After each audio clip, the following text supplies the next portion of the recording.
दुनिया की दृष्टि में अच्छे बन सकते, ध्यान रखना, दुनिया की दृष्टि में छिप सकते हो, दुनिया की दृष्टि में छिपा सकते हो, पर कर्म एक ऐसी चीज है, कहीं छुप करके भी कर लेना पाप, अज्ञानता में करना, छुप करके करना, कैसे भी करना, जब तक तुम्हारा पुण्य है तब तक चल जाएगा, सबकी दृष्टि में अच्छे बने रहोगे। लेकिन जिस दिन पाप कर्म को दया आएगा, अपने आप सब कुछ पानी का पानी और दूध का दूध हो जाएगा। तो हमेशा एक ही बात कहता हूं, मत देखो वर्तमान को ही, कुछ ये भी देखो आगे क्या होगा मेरा। हमारा पुण्य हम पुण्य में भूल जाते हैं। हमारे, सही बताऊं, साधु हो चाहे श्रावक, हमारा इतना पुण्य, आज बहुत पैसे वाले जो हो जाते हैं ना, समय नहीं दे पाते, वो मजबूरी में कह दो, समय के अभाव में कह दो, महाराजों के पास धर्म की क्रिया के लिए समय नहीं दे पाते हैं। क्यों? इतना पैसा। इसलिए हमारे आचार्यों ने कहा, भैया ऐसी विभूति ना हो, इतना संपन्नता मेरे घर में ना हो, इतनी संपन्नता मेरे घर में ना हो कि मैं देव सद्गुरु को समय ना दे पाऊं। वो गरीबी मेरे पास बनी रहे, जिस गरीबी में गुरुओं के चरणों में बैठकर उनके द्वारा जिन देशना का पान कर सकूं। ये हमारे आचार्यों ने कहा है, ध्यान रखना। क्यों? क्योंकि ज्यादा संपत्ता भी कंचित भरत चक्रवर्ती पास कितनी थी, पर एक बात बताऊं, भरतेश वैभव में लिखा है, ध्यान रखना, प्रतिदिन पड़गाहन किया करता था। मुनि महाराज हो या ना हो, एक दिन का प्रकरण मिलता है भरत चक्रवर्ती का। आवाज समझ में आ रही माताओं? एक दिन का प्रकरण मिलता है भरत चक्रवर्ती का कि भरत चक्रवर्ती पड़गाहन में खड़ा था, बहुत देर तक मुनि नहीं आए। जो समय रहता मुनियों को, समय में नहीं आए। तो मालूम भरत चक्रवर्ती क्या कह रहा है अपने मन से, क्या उदास चेहरे में क्या कह रहा है, ओ भगवान, आज मेरा भवन पवित्र नहीं होगा क्या? आज मेरा ये भवन मेरी कुटिया के जैसे होगा। मेरा भवन भवन नहीं, वो घास फूस की कुटिया के समान है। हे भगवान, आज मेरे हाथ नहीं है, ये हाथ नहीं है, खूंटे के समान है, लकड़ी के खूंटा जानते हो, जिसमें गाय बैल वगैरह बांधते, अथवा खूंटा वो लगाए जाते, पहले लगाते थे। आजकल तो एंगल लगे कपड़े वगैरह टांगने के लिए, पहले खूंटा लगाते थे, उसके समान है। क्यों? आज दिगंबर साधु का पड़गाहन नहीं हो पाया, ऐसा कह रहा था, सोच रहा था, इंतजार कर रहा था। किसके लिए? पड़गाहन के लिए, साधु आने के लिए। और सच बताऊं, जिसका पुण्य ज्यादा होता है, नसीब वाले होते हैं, नसीराबाद जैसे वाले इंतजार करते हैं महाराज। जो नहीं आते, हाँ उनसे पूछो जो नहीं आते कभी, जिनको चौका नहीं लगाना, वो सोचते महाराज जल्दी तो खिसको, कब जाओगे। क्यों? वो इतना पुण्य लेके आए कि उनको पुण्य करने की आवश्यकता ही नहीं। अभी इतना कमा लिया, इतना कमा के लाए पुण्य कि वर्तमान में बिना पुरुषार्थ के सब कुछ मिल रहा है। इसलिए कुछ लोगों की धारणा है पुण्य बे करें, धर्म बे करें, जिनके पास खाने ना हो, जिनके पास गरीबी हो, जिनके पास दुख हो, कुछ समस्या हो। हमें तो कुछ है ही नहीं, हम तो टिप टॉप रहते हैं, मस्त रहते हैं, दिन भर खाते पीते हैं, जो उड़ाना उड़ाओ, जो खाना वो खाओ, दान देना, कहीं भेजाना, कहीं कुछ करना, मजा उड़ाओ। गाड़ियां हैं, भवन है, बंगले हैं, जमीन है, फार्म हाउस है, दुकान है, मील है, क्या कमी है? तो बे करें धर्म, बे जाएं गुरुओं के पास, बे जाएं भगवान के पास, जिनको कुछ चाहिए हो। ऐसा दृष्टांत घट गया, बिल्कुल सत्य है।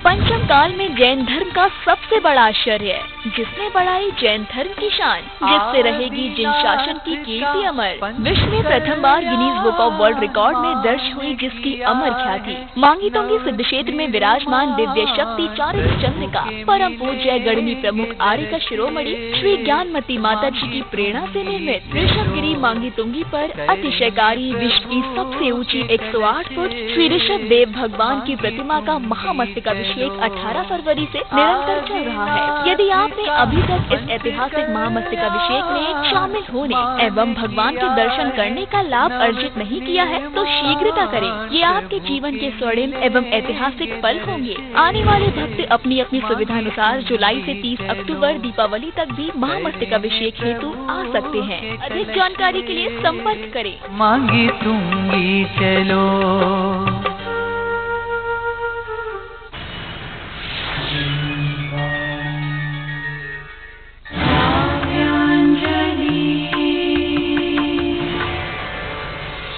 मल्लीनाथ महाराज का 40 मन हार, 40 दिन तुमने मुझसे पढ़िए 40 बार।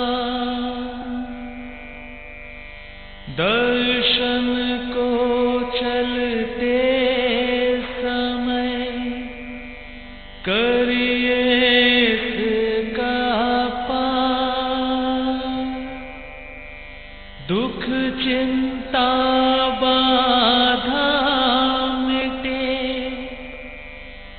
उपजे सुमत विचार। उपजे सुमत विचार, उपजे सुमत विचार।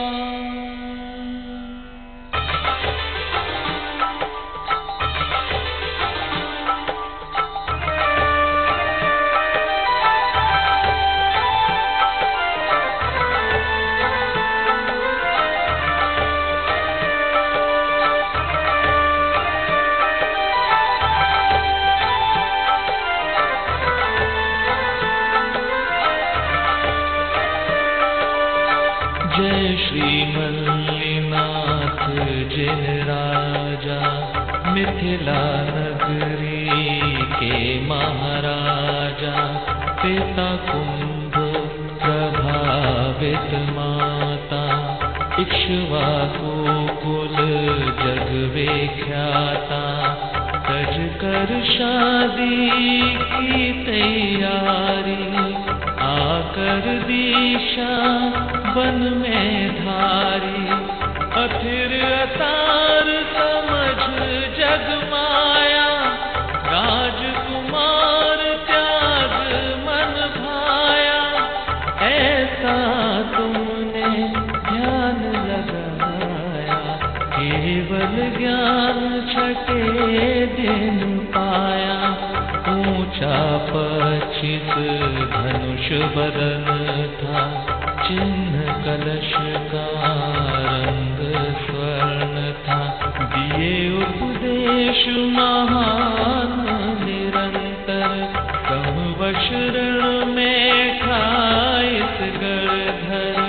आयु 55 सहस्र साल की, बीती पर हित दीन दयाल की।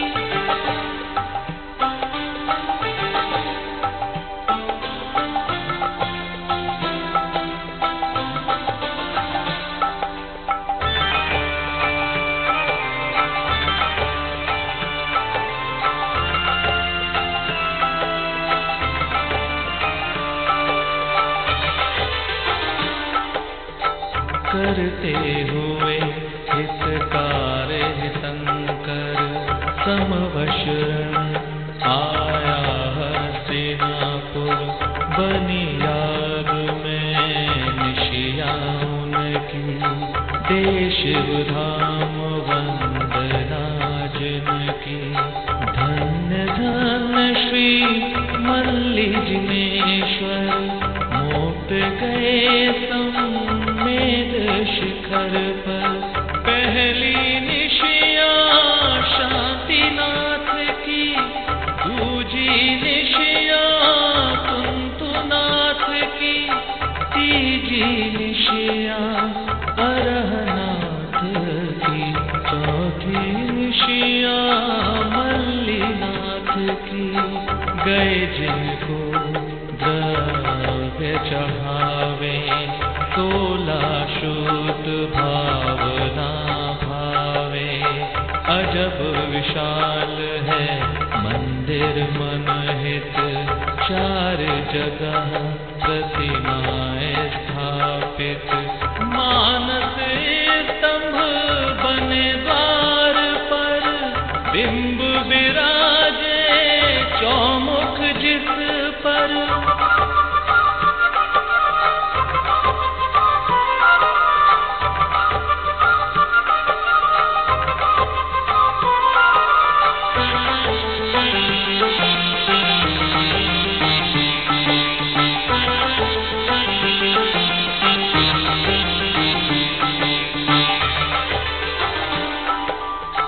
बीछे 6 माह करत विहारा, मेला ठीक तब प्रथम आहारा।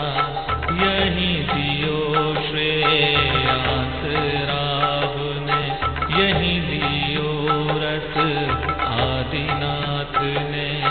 कष्ट 700 मुनि पर आया, आकर विष्णु कुमार हटाया।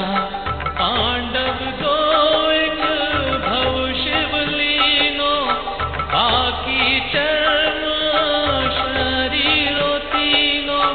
यही द्रौपदी चीर बहे थे, कौरव पांडव राज किए थे। मेरठ जिला श्री हस्तिनापुर, आते जाते निश दिन मोटर। बना गुरुकुल सबसे अच्छा, सभी तरह की मिलती शिक्षा।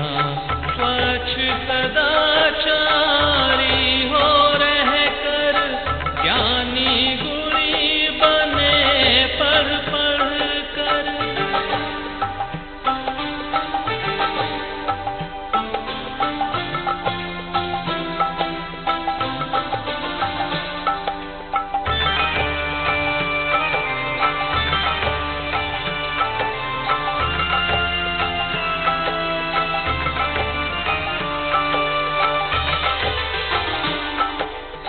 होती रहती शास्त्र सभाएं, जाती रहती मनीषाएं।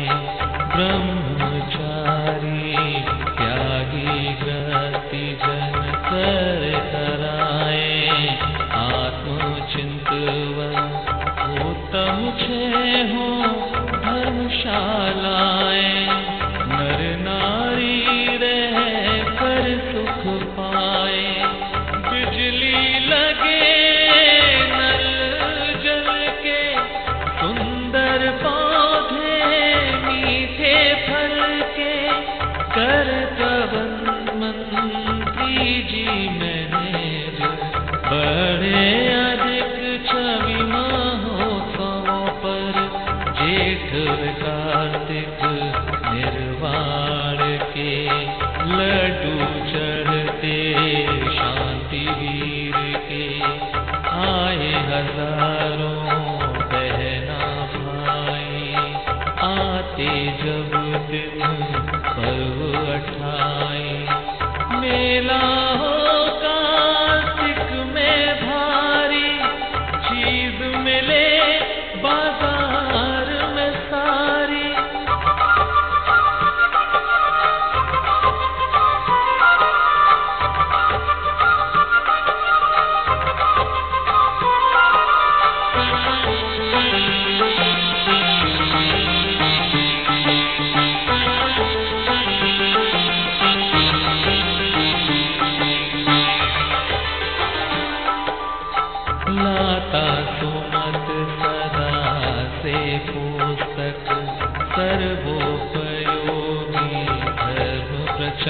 तारक दर्शन पूजन भजन आरती कर कर होते मोहित यात्री परिग्रह त्याग त्याग मन धरते गुण अपने अवलोकन करते मानव धर्म मिला उपयोगी मत करना ये विषयन भोगी करुषाई मत व्यर्थ लुटाना व्यथावस्था मत दुख उठाना उत्तमोत्तम यह हरि जवानी निश्चय यही सकल रसानी करना मत अपनी मनमानी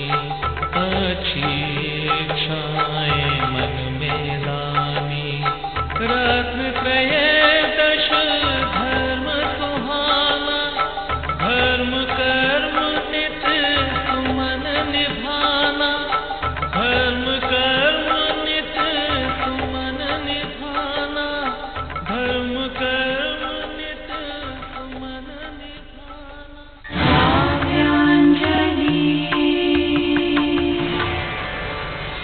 निवाई वासियों का जागेगा सौभाग्य जब अपने चरण कमल से पावन करेंगी निवाई की धरा को गुरु माँ। होगा 47वें विशुद्ध माह वर्षा योग का शुभ अवसर। गुरु पूर्णिमा के पावन दिवस पर भक्तों को मिलेगा गुरु माँ का वात्सल्यमय आशीर्वाद। गढ़नी आरिका 105 श्री विशुद्धमती माता जी सत्संग का भव्य मंगल प्रवेश राजस्थान की धर्म नगरी निवाई की पावन धरा पर दिनांक 7 जुलाई 2016 को होगा।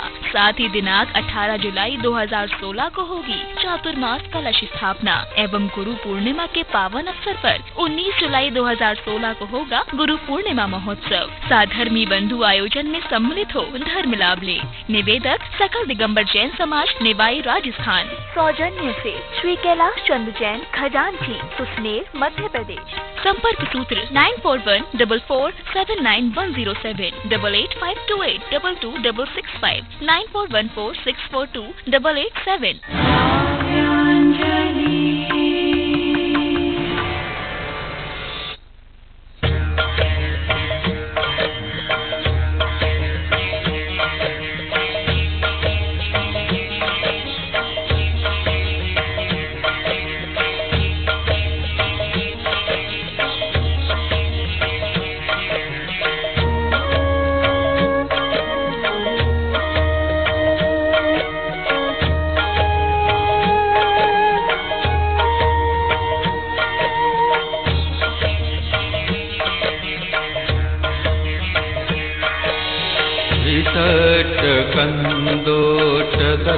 कन्दोटकलाडुयारं सुलोयणं चन्दसम्मानतुण्डम् भूणजीयं चम्पय पुष्पसोऽहं सङ्गोमशेषं प्रणमामि नित्यम्।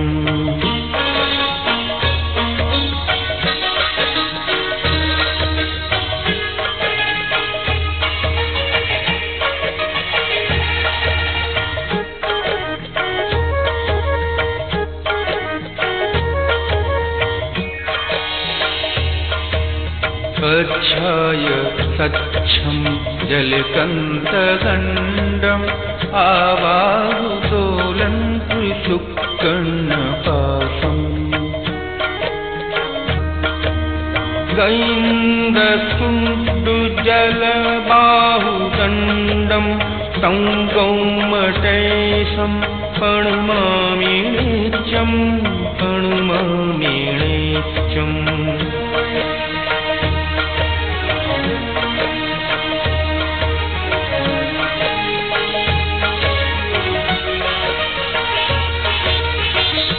कंठतोहा जियदेव्यशङ्खं हिमालयोद्यामविशालकन्धम् सुप्ते खणिज्यायलसुष्ठमध्यं संगोमटे संपणुमामिणित्यम्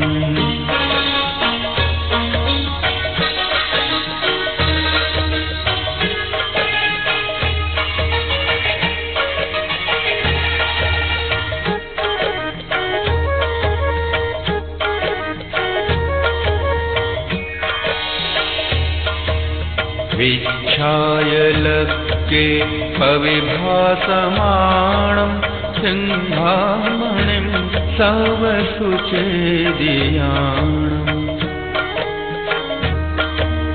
तिलोय सन्तोषय पुण्यचन्दं संगोमटे संपणुमामिणित्यम्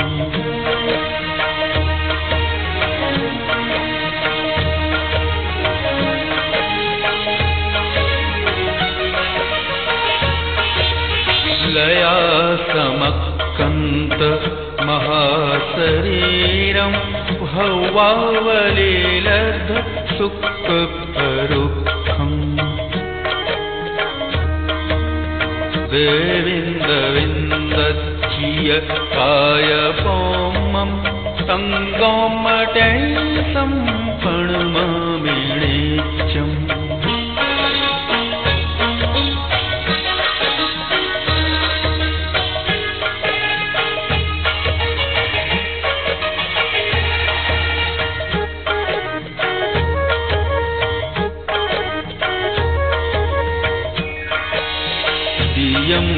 दियंबरोजोण च ईयजुक्तो म्लच्चाम्बरे तत्समणो विशुद्धो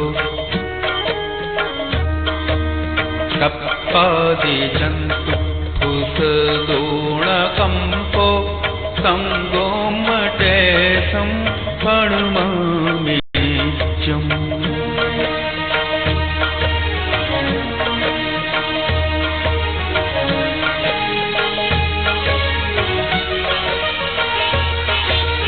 आसाण जो पेखदि सच्छदिद्धि सोखेण वंशा भयदोषमूलम् वीराय भावं भरे विसल्लं तं गोमटे संपणुमामिणित्यम्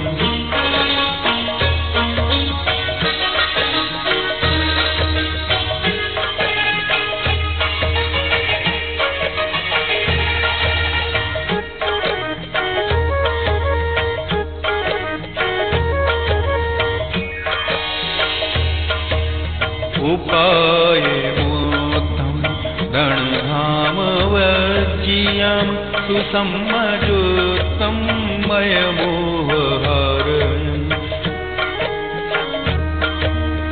वस्येय पच्यन्त मुवासजुक्तं तं गोमटे संपणुमामिणित्यम् पणुमामिणित्यम् पणुमामिणित्यम् पणुमामिणित्यम्।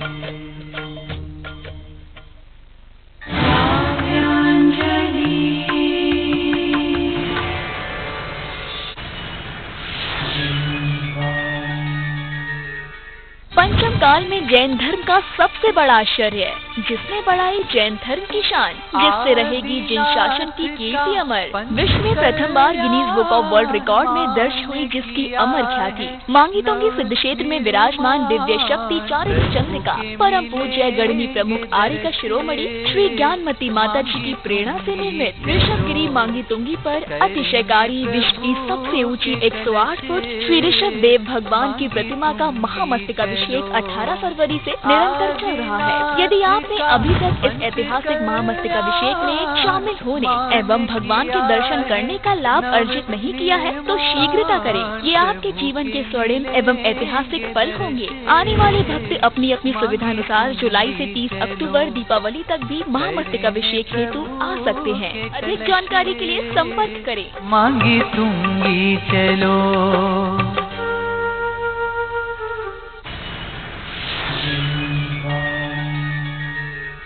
आचार्य श्री विवेक सागर जी महाराज के मंगल प्रवचन को आप तक पहुंचाने वाले गुरु चरणानुरागी हैं संयोजक आचार्य श्री विवेक सागर जी संस्कार ट्रस्ट मुंबई।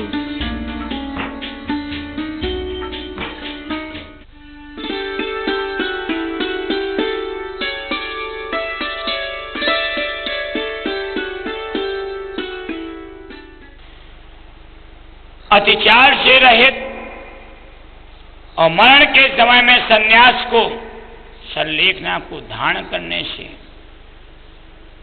संपूर्ण दोषों को नष्ट करने पर स्वर्ग सोलम उपजावे। कहाँ उत्पन्न होता है? सोल में स्वर्ग उत्पन्न। विचार कीजिए कि वहां पर देव पर्याय में जाकर के यह जीव एक अंतर मुहूर्त में सर्वांग सुंदर ऐसे उस उपवास शैया पर उठ करके बैठता है जैसे अभी सो करके उठ रहा हो।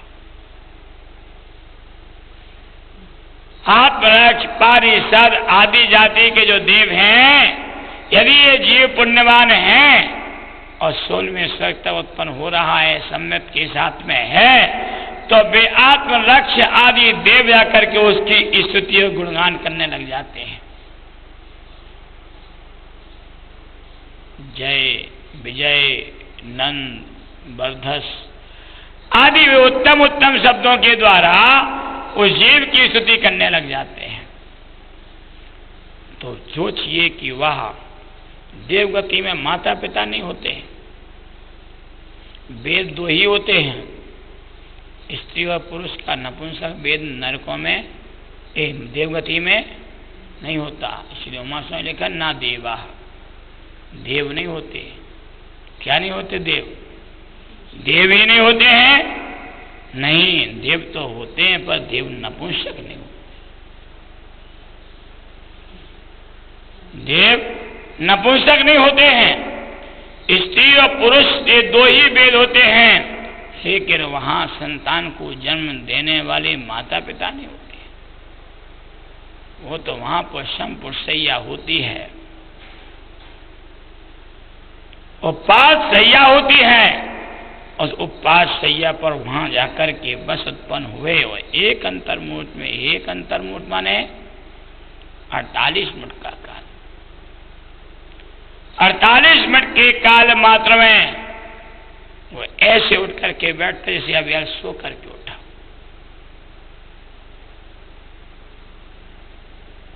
और वहां पर उस एक अंतर्मुहूर्त काल में 6 पर्याप्तियों को पूर्ण कर लेता है। 6 पर्याप्तियां आहार, शरीर, इंद्रिय, श्वासोच्छ्वास, भाषा और मन।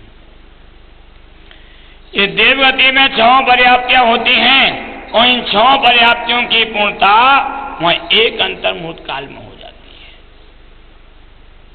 इतनी शीघ्र वहां पर जो है उनकी वृद्धि होती है। ये नहीं होता है कि अभी जन्म लिया, फिर 6 महीने का है, फिर साल भर का हुआ, फिर 2 साल का हुआ, फिर 5 साल का हुआ, फिर 12 साल का हुआ, फिर 15 साल का हुआ, फिर 20 साल का हुआ, 25 साल का हुआ, तब युवा अवस्था आई। मनुष्य पर्याय में कितने साल में अवस्था आती है? 25 साल।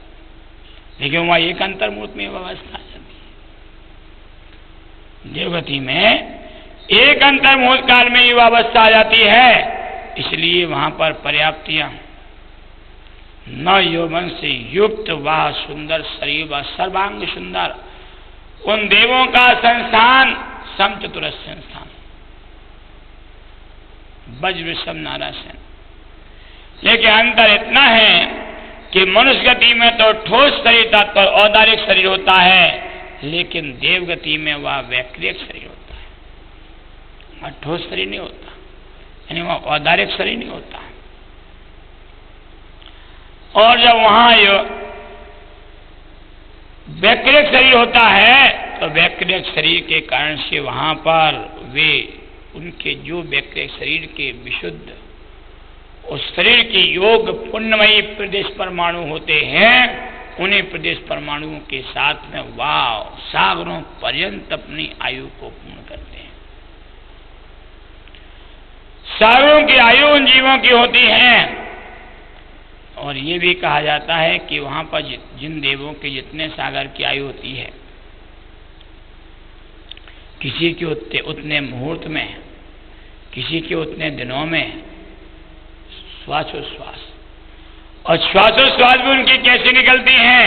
नील कमल के समान सुगंधित, ऐसी उनकी श्वासोश्वास निकलती है।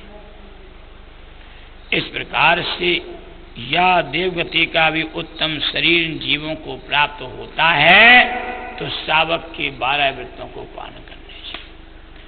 ये 12 वृत्तों का पालन करना गुरु महाराज कहाँ करते थे?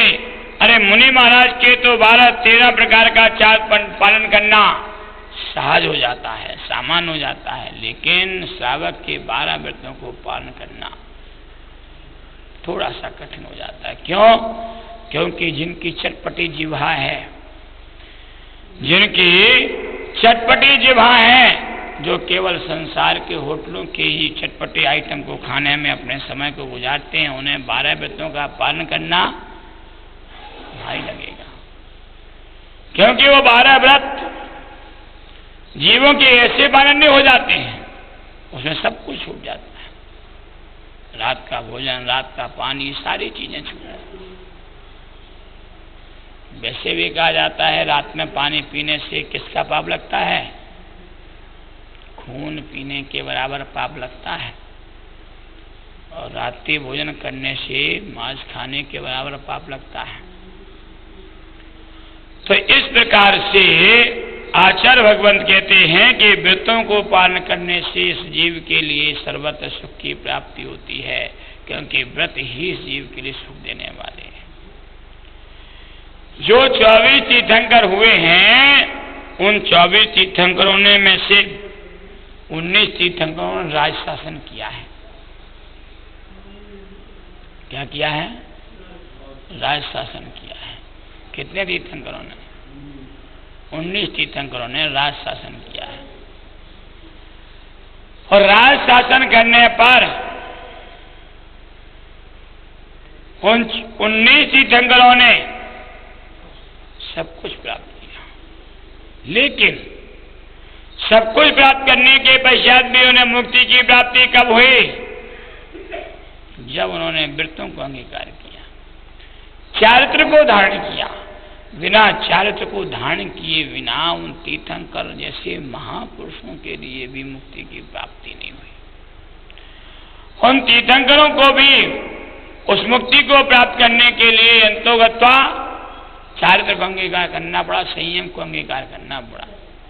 जब आदिनाथ भगवान की आयु 83 लाख पूर्व राज शासन करते करते व्यतीत हो गई, 1 लाख पूर्व की उनकी आयु शेष रह गई, तो चिंता किसको हुई? सौधर्मेंद्र को चिंता हुई कि यदि ये दीक्षा नहीं लेंगे तो सारी व्यवस्था गड़बड़ हो जाएगी। कौन तो मोक्ष मार्ग का उपदेश देगा? कैसी मुनि परंपरा चलेगी? कि सारी चिंता उस सौधर्मेंद्र को, जब कोई लेना देना नहीं सौधर्मेंद्र को, तो बैराग का निमित्त भी क्या बनाया? सौधर्मेंद्र ने अपनी अवधि ज्ञान से जाना कि इन्हें बैराग का निमित्त क्या बनेगा? इन्हें बैराग का निमित्त क्षण भंगुर आयु बनेगी। क्या बनेगी? क्षण भंगुर आयु बनेगी। और जैसे ही किसी की आयु क्षीण होगी, उसके सामने मृत्यु होगी, तो ही इन्हें वैराग्य उत्पन्न होगा। इसलिए जिस नीलांजना की अल्पायु थी, उस अप्सरा के लिए राज दरबार में प्रस्तुत किया गया। नीलांजना कारण बनी सो नहीं है। कारण क्या बने उनके वैराग का? क्षण भंगुर आयु, आयु की क्षीणता, मरण। वो मरण जो है उनके लिए वैराग का कारण बना। यदि वो मरण वहां पर नहीं होता तो नीलांजना तो कैसी भी नाचती थी, दूसरी भी नीलांजना नाच रही थी, वैराग कैसे हो गया? नीलांजना के विषय में नहीं सोचा उन्होंने। किसके विषय में सोचा? क्षण भंगुर आयु के विषय में सोचा कि अरे ये जीव अभी तो इतना सुंदर, नृत्य प्रस्तुत कर रही थी और एक समय बाद ही उसकी आयु पूर्ण हो गई। क्या ऐसे ही मेरी भी आयु पूर्ण होगी? क्या ऐसे मेरा समय भी निकल जाएगा? ये चिंतन उन्होंने किया। तुरंत लोकांतिक देव उनके वैराग्य की स्तुति करने के लिए वहां आ गए। जैसे लोकांतिक देवों ने उनके वैराग्य की स्तुति की, अनुमोदना की, तुरंत आदिनाथ भगवान को क्या हुआ? वैराग्य हुआ, संयम को धारण किया, व्रतों को अंगीकार किया। तो उन तीर्थंकर भगवंतों को भी इन व्रतों को धारण करना पड़ा और उन्होंने व्रत नीतिचार पालन किए, इसलिए वह मुक्ति को भी प्राप्त हो गया। चक्रवर्ती भरत जैसे महान सम्राट को भी व्रतों को धारण करना पड़ा। बिना व्रतों को धारण किए बिना वो सम्राट भरत भी मुक्ति को प्राप्त नहीं कर पाया। तो वही तो आचार्य भगवंत यहाँ पर भी कहना चाहते हैं कि भैया विचार करो, तुमने चिरकाल से अभी तक का समय संसार में अव्रत अवस्था में खो दिया, जिसमें राग द्वेष की पराकाष्ठा प्रबल बनी रही। उस राग द्वेष की वृत्ति के कारण से तुम्हारा संसार निरंतर बढ़ रहा है। पहले छोटा था, अब क्या हो रहा? बढ़ रहा है। क्योंकि संसार की दशा का परिणाम भी यही है कि जिन जीवों ने अपने आप को नहीं संभाला, अपनी स्वयं की साधना में रत नहीं हुए, तो उन जीवों का भला कभी हो नहीं सकता। साधना को करने में, आराधना को करने में, भक्ति को करने में कभी पीछे मुड़ करके नहीं देखना चाहिए कि अरे सामने वाला नहीं कर रहा तो मैं क्यों करूं। क्या नहीं करना चाहिए? सामने वाला नहीं कर रहा तो मैं क्यों करूं। यदि हमने ये सोच लिया तो सामने वाला डुबकी लगाए संसार में या नहीं लगाए, लेकिन हमें तो लगाना ही लगाना है। इसलिए हम संसार में डुबकी लगाएं, उससे पहले ही अपने आप को बेहतर कर लें, उससे पहले ही अपने आत्मचिंतन में लग जाए, वृत्तों का अंगीकार कर लें। क्योंकि संसार में डुबकी तो जी ने बहुत लगा ली।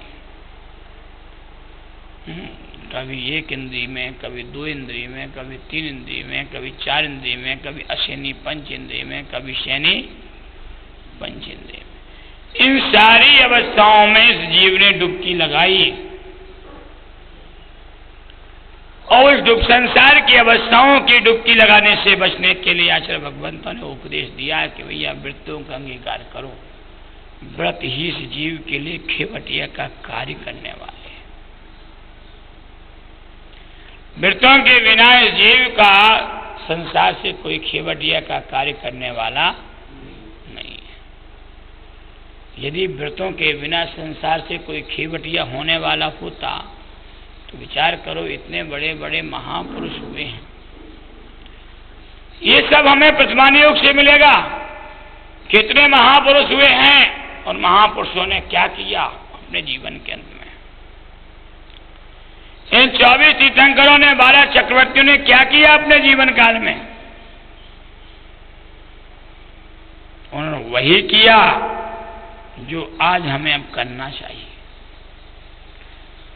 उन्होंने वह सब किया जो आज अभी तक हम नहीं कर पाए, हमें वही करना चाहिए। उसके बिना इस जीव का कभी भला होने वाला नहीं है।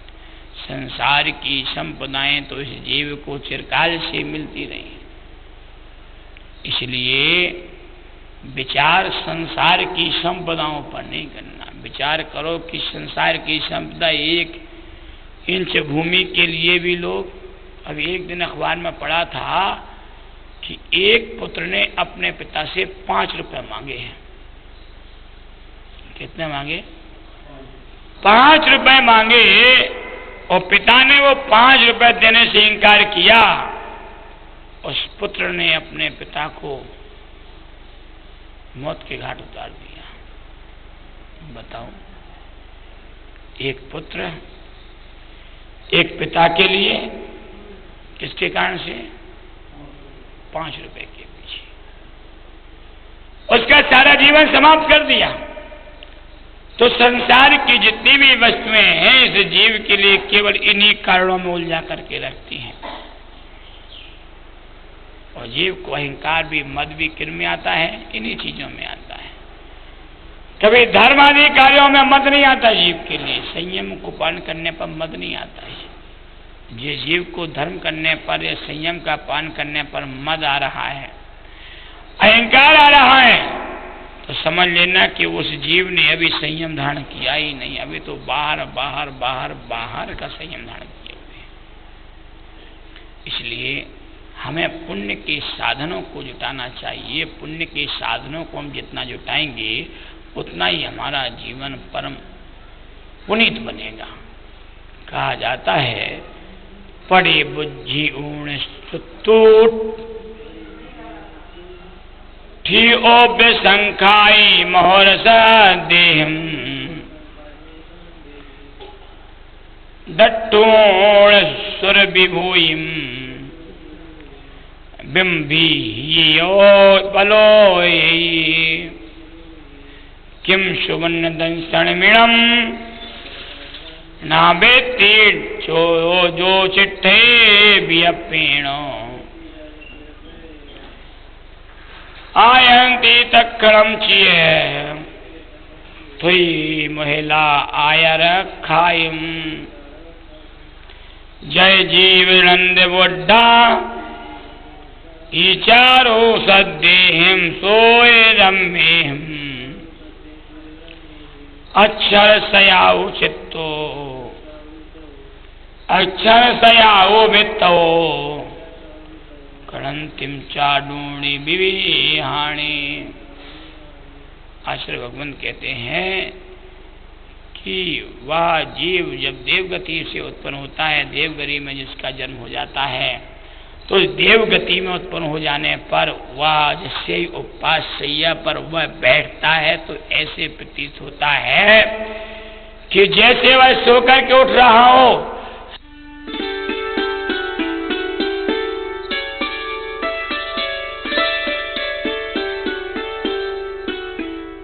आचार्य श्री विवेक सागर जी महाराज के मंगल प्रवचन को आप तक पहुंचाने वाले गुरु चरणानुरागी हैं संयोजक आचार्य श्री विवेक सागर जी संस्कार ट्रस्ट मुंबई।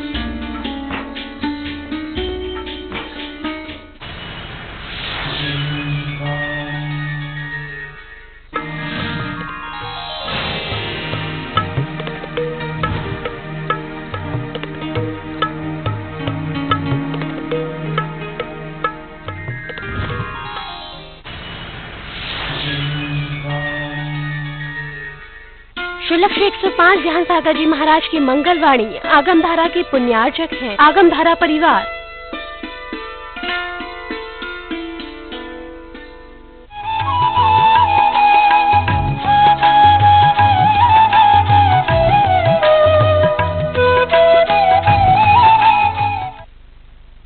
तो जब अपन ब्रह्मा विष्णु महेश्वर शिव बुद्ध और जिन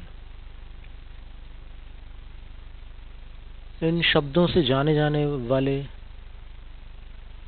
व्यक्तियों को छोड़कर जो परमात्मा के नाम से भी प्रसिद्ध हैं, उनको छोड़कर यदि उनके व्यक्तित्व पर दृष्टि डालते हैं तो फिर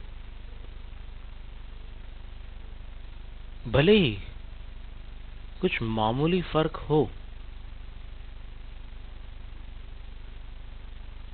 निष्पत्ति की अपेक्षा, शब्द रचना की अपेक्षा, लेकिन लगता है कि व्यक्तित्व में समानता भरी हुई है।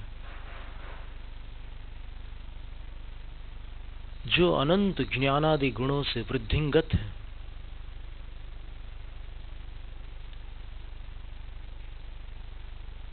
सच्चिदानंद स्वरूप में वर्धमान है,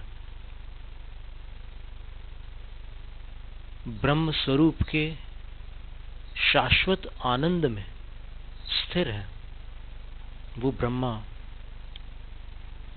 अपनी चेतना से विश्व को व्याप्त कर लेते हैं, और व्याप्त कर लेने के कारण विष्णु भी है,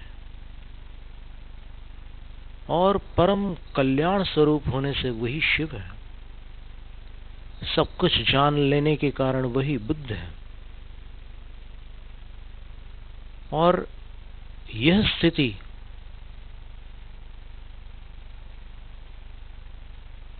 काम, क्रोध, मद, मत्सर,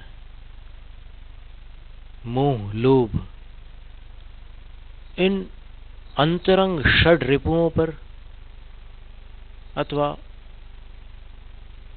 कषायों, विकारों, राग, द्वेष, मिथ्यात्वादी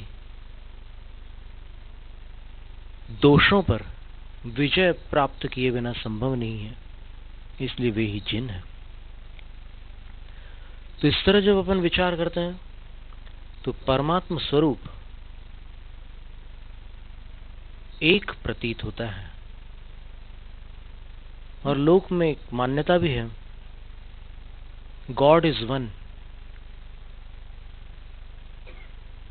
भगवान एक है।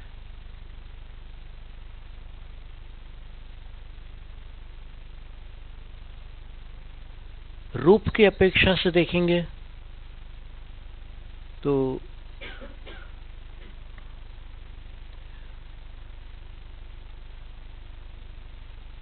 अलग बात होगी, स्वरूप की अपेक्षा से देखेंगे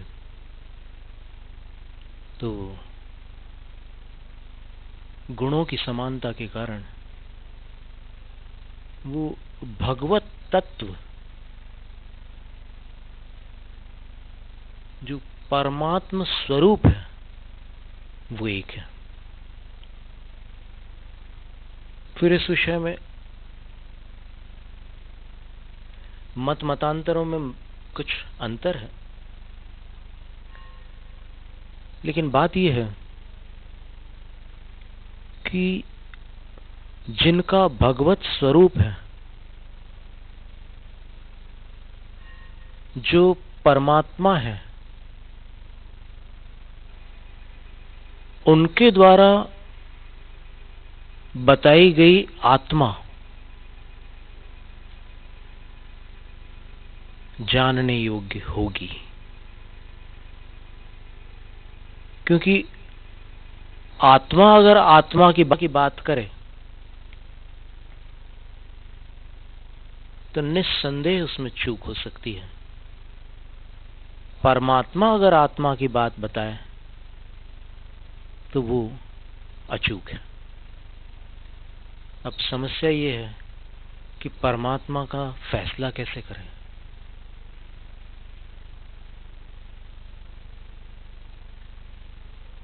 तो यहां भी अपन एक खोजी बनकर, एक वैज्ञानिक बनकर देखें, ट्रायल एंड एरर थियरी बोलते हैं विज्ञान में, कि भाई आजमा लो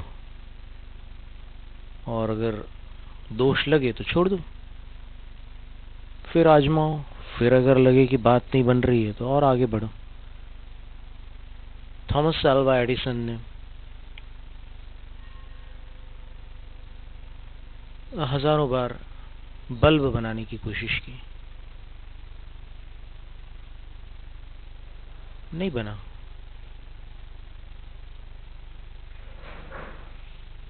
पर कोशिश उसने जारी रखी और एक दिन बन गया। जब बन गया तो दुनिया अचंभित हो गई कि विद्युत का प्रवाह जब टंगस्टन के वायर से प्रवाहित होता है तो फिर वो गर्म हो जाता है, और गर्म होने पर प्रकाश छोड़ने लग जाता है, और उस वायर को अगर निर्वात स्थान में रखते हैं तो वो जलता भी नहीं है, और उसकी जितनी अवधि है, जितने समय तक वो चल सकता है, उतने समय तक चलता भी है। एक पत्रकार ने उससे पूछा था कि आप एक महान साइंटिस्ट हैं, बहुत बड़े वैज्ञानिक हैं, तो इतनी असफलताओं के बाद आप निराश नहीं हुए? उसने उत्तर दिया, वैज्ञानिक निराश नहीं होता। एक सच्चा वैज्ञानिक कभी निराश नहीं होता। मैंने जितने प्रयोग किए, उन प्रयोगों में मुझे हानि नहीं हुई। मेरा समय जरूर लगा। हानि इसलिए नहीं हुई क्योंकि मुझे 14,000 ऐसी विधियों का ज्ञान हुआ जिनसे बल्ब नहीं बनता। इसको बोलते हैं ऑप्टिमिस्टिक थिंकर, सकारात्मक सोच करने वाला, सोचने वाला। पेसिमिस्टिक होता तो, नकारात्मक होता तो 1, 2, 4 बार कोशिश करके रखता है कि अरे अपना काम नहीं है, चलो अपन दूसरा काम करते हैं, भूख लग रही है, नींद आ रही है। लेकिन नहीं,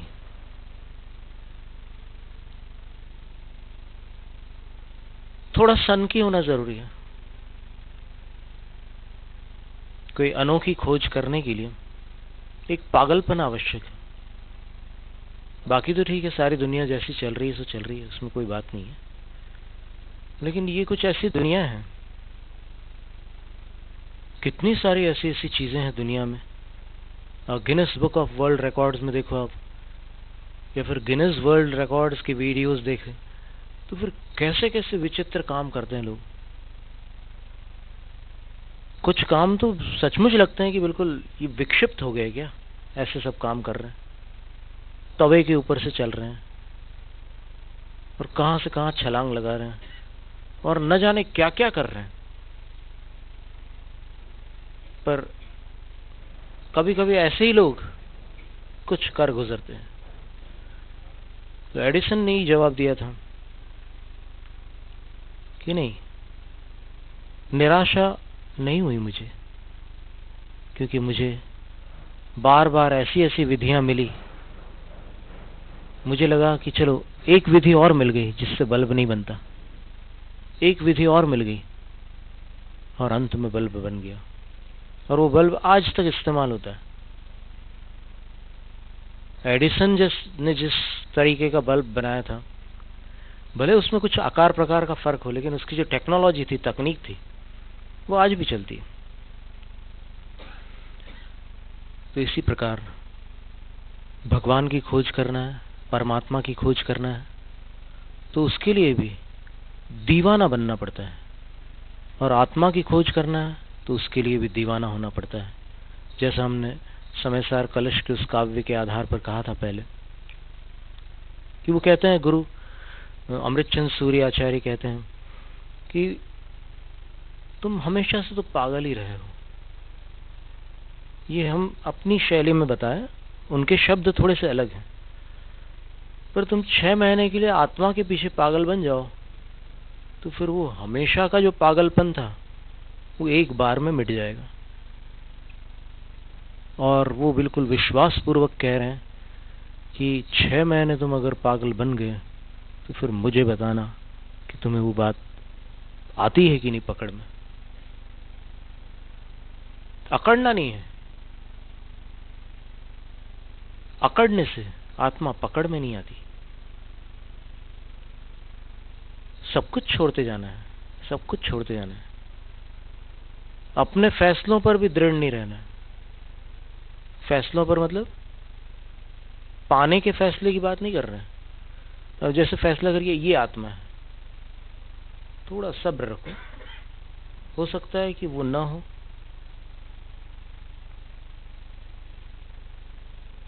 शरीर आत्मा है, बहुत लोगों की धारणा है, हो सकता है शरीर आत्मा ना हो। फिर जो अंदर से आवाज आती है वो आत्मा है, हो सकता है वो ना हो। जो अंदर विचार चलते हैं वो आत्मा है, हो सकता है ना हो। जो डीएनए है वो आत्मा है, हो सकता है ना हो। खोज जारी रखना है और फिर देखना है कि प्राचीन ग्रंथों में ऐसे ग्रंथ हैं कि जिनकी कई बातें आज वैज्ञानिकों को सही प्रतीत हो रही है। तिलोई पंडिती नाम का एक ग्रंथ है, बड़ा पुराना ग्रंथ है, प्राकृत भाषा में लिखा हुआ। उसमें जो गणित दिया हुआ है, सिर्फ यूनिट्स और नाम में थोड़ा फर्क है, बाकी जो संख्या है उसके बाद एक डेसिमल पॉइंट है, दशमलव, और उसके बाद जो आने वाले अंक हैं उन अंकों में भी पहला अंक लगभग समान है। आप सोचिए कि जिस ग्रंथ की रचना करीब करीब 1300-1400 वर्ष पहले हुई हो, और संभवतः उससे भी पुराना कोई ग्रंथ हो, और उसमें जो गणित आया है उसके अनुसार चंद्रमा, सूर्य आदि की जो अवस्थाएं हैं उसका वो अंक रूप वर्णन मिल रहा है। और आज साइंटिस्ट लोग जो कैलकुलेट करके बता रहे हैं वो भी डिजिट्स तो बिल्कुल आइडेंटिकल है, डेसिमल पॉइंट के बाद थोड़ा फर्क आ रहा है। तो इस गणित का जब हमने अध्ययन किया सन 96 में, एक बहुत बड़े मैथमेटिशियन थे, प्रोफेसर लक्ष्मी चंद्र जैन, जबलपुर सराफा वाले, अभी नहीं रहे वो। तो फिर ऐसा लगा कि आज के इतने उत्कृष्ट यंत्रों से जो चीज पकड़ में आ रही है वो उन्होंने उस काल में इतनी शताब्दियों पहले कैसे पकड़ा होगा। और वो अपने ग्रंथ में लिख रहे हैं कि ये मेरा अपना कैलकुलेशन नहीं है, ये तो मुझे गुरु परंपरा से जो प्राप्त हुआ है वो है। फिर गुरु परंपरा को देखते हैं, ट्रैक करते हैं अपन पास्ट में, तो उनके गुरु उनके गुरु उनके गुरु उनके गुरु निष्पक्ष सत्य को देते आ रहे हैं, कोई स्वार्थ नहीं उनका, बस रखो, तुम सुरक्षित रखो, किसी के काम आ जाए क्या पता, आज रख लो। तो ट्रैक करते करते पता चलता है कि कोई गणधर नाम के विद्वान तपस्वी हुए,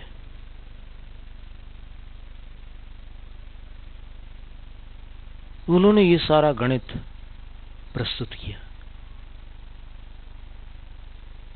उन्होंने काव्य रूप में प्रस्तुत किया था। फिर उन्होंने अपने अपने ग्रंथों में अपने ढंग से कुछ छंदों में और कुछ गद्य में भी वर्णन किया उसका। आज तक उनकी बात तो छोड़ दीजिए, तिलोई पंडिती ग्रंथकार की, उनके बाद में रचे हुए सन 981 के आसपास रचे हुए ग्रंथ का जो गणित है उसका कोई अनुवाद नहीं कर सका है। एक विद्वान केशवर्णी हुए थे, तो वो गणधर जो थे उनके पास तपस्या की बड़ी शक्ति, उसमें भर के रख दिया। और उनके बाद 1000 वर्ष पहले लगभग एक आचार्य हुए नेमिचंद्र सिद्धांत चक्रवर्ती, दक्षिण के थे।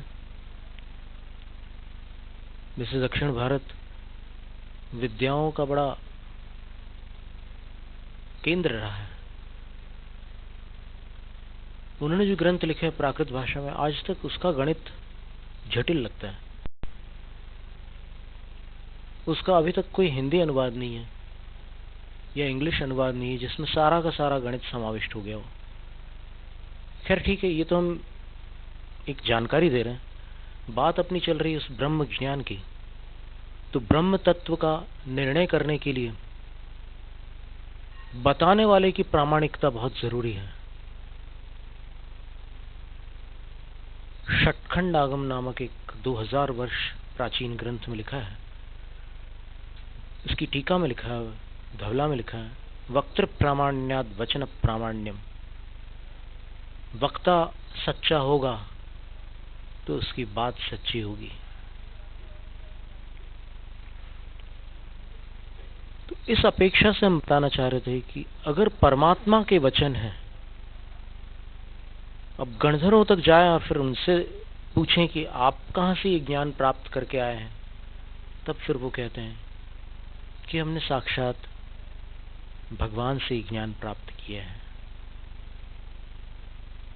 और भगवान से सुना तो बहुत लोगों ने है, लेकिन स्मरण और उसका ज्यों का त्यों प्रस्तुतिकरण की क्षमता, करने की क्षमता बहुत कम लोगों में रही है।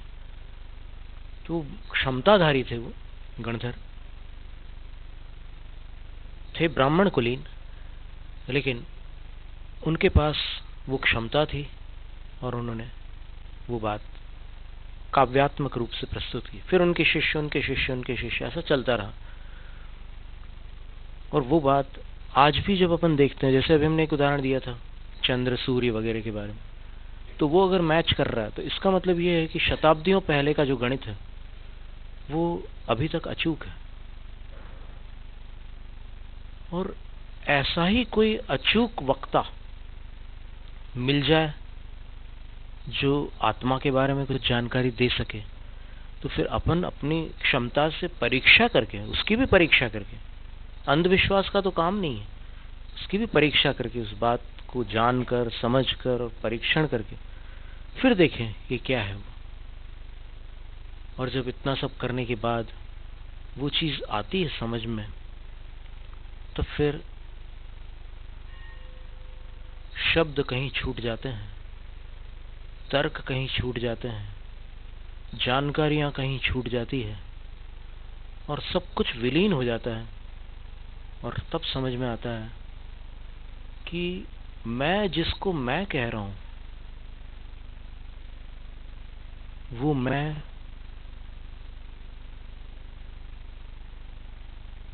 का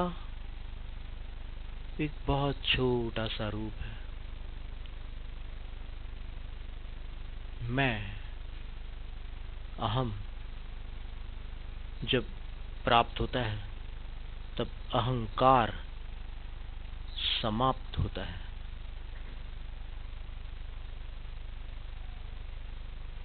और छोटे मैं में घूमने वाला मनुष्य अपने उस विराट मैं को भूलकर अहंकार करता है। आई एम समथिंग, समथिंग अपने आप खुद कह रहा है वो समथिंग, समथिंग यानी कुछ, वो कुछ नहीं है। जब वो कुछ नहीं बनेगा तब सब कुछ बन जाएगा। जैनम जयतु शासनम, जैनम जयतु शासनम, जैनम जयतु शासनम।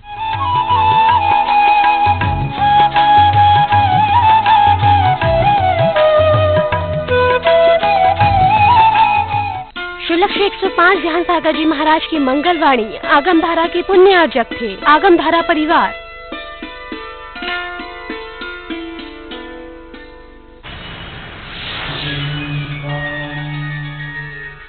पंचम काल में जैन धर्म का सबसे बड़ा आश्चर्य है, जिसने बढ़ाई जैन धर्म की शान, जिससे रहेगी जिन शासन की कीर्ति अमर। विश्व में प्रथम बार Guinness book of world record में दर्ज हुई जिसकी अमर ख्याति। मांगी तोंगी सिद्ध क्षेत्र में विराजमान दिव्य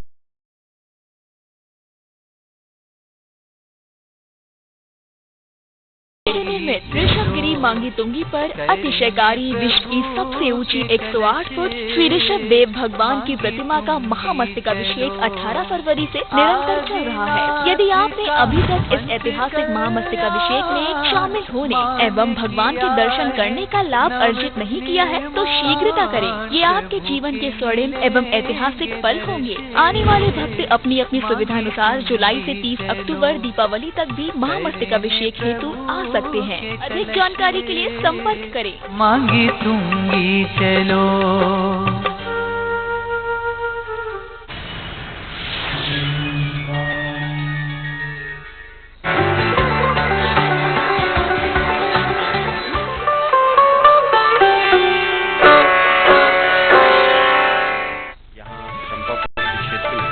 12वें तीर्थंकर भगवान वासुकी जी के 5 कल्याणक हुए हैं। ऐसा संयोग इस विश्व में केवल इसी भूमि को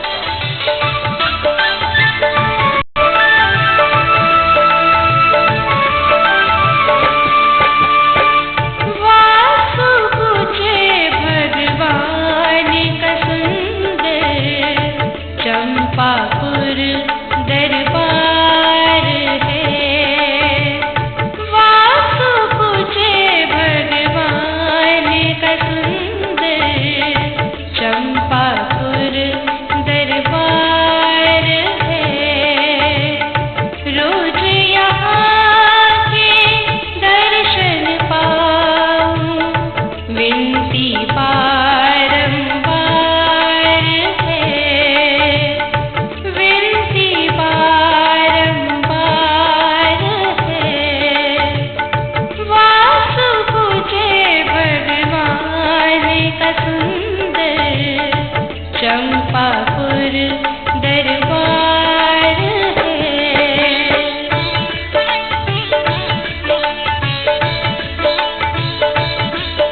पद्म सिंधु से निकली ज्ञान की एक धार,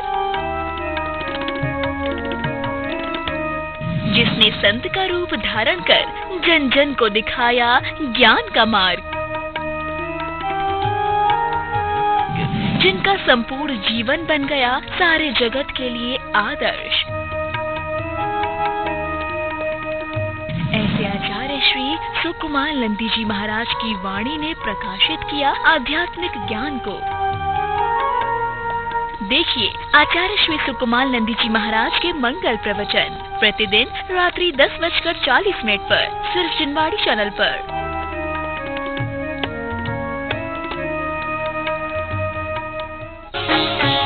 ऐसे प्रभु की शांत मुद्रा ओ नवन जल करें,